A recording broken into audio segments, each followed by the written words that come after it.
Coming back to that clause 4 that you are talking about. Yeah, 4.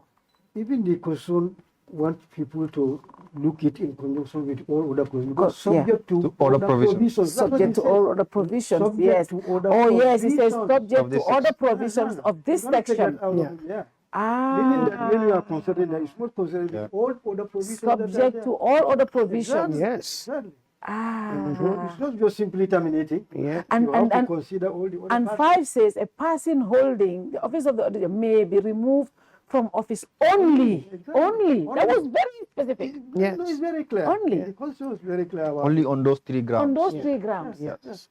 Incompetence, infirmity, and misbehavior.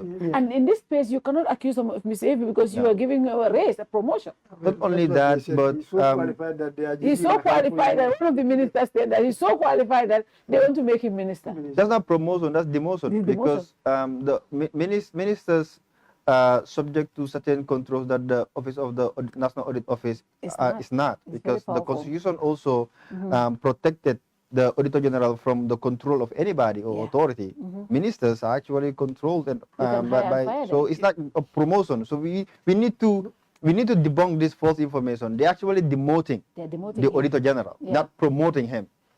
The fact is, he has a prescribed period that he needs to be there. You can't change that. 9 Once years. you appoint him, once the president appoints, but once you appoint, that's the end of it. Yeah. He even reports to the National Assembly, not the executive. Not the executive. So No, that but- 9 years, in that 9 years, it is only the Auditor General that can change that by, say, resign. Yeah. He resigns, Yeah. for example. Yeah.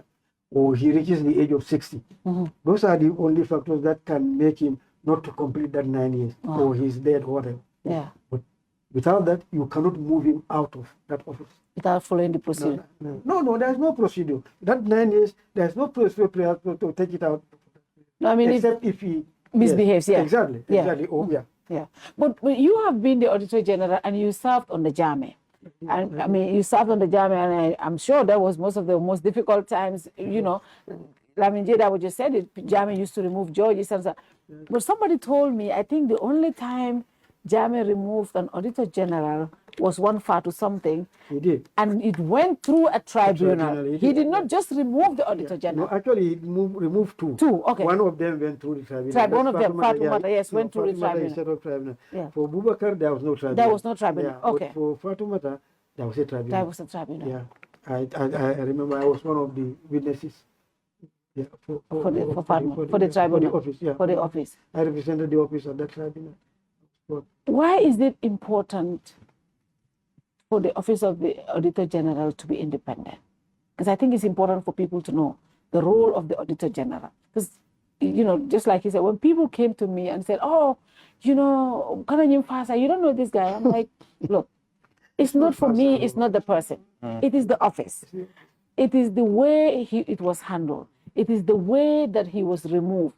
Because if the president can remove the Auditor General today, tomorrow, let's be assured that he can go and remove the Chief Justice, remove the NHRC chairman, and remove all of these institutions. The reason why we have changed our leadership in 2016 is because we don't want strong men anymore. We want strong institutions. And that is why we want the president to stay hands-free from these institutions. But why is it important to have an independent Auditor General? yeah, because it provides assurance to the general public that the monies that are collected on their behalf and spent on their behalf have been done properly. Essentially, that is it. So that people are comfortable that the taxes that they pay and the monies that are collected in their name are spent wisely. Essentially, that is it. Without that audit, a proper audit, of course, nobody can provide that guarantee to say that monies collected have been spent well. Essentially, that is, they provide that assurance to the general public through their representative, of course, at the National Assembly, that money collected on behalf of the people have been spent into what was dictated. So you want that somebody, it's like a judge, somebody providing that judgment on the account to be free from interference. Exactly, with the executive. You want him to be, otherwise people will not be certain that in fact he is acting properly, that his, I don't know how to call it, that his actions have not been influenced by somebody from outside.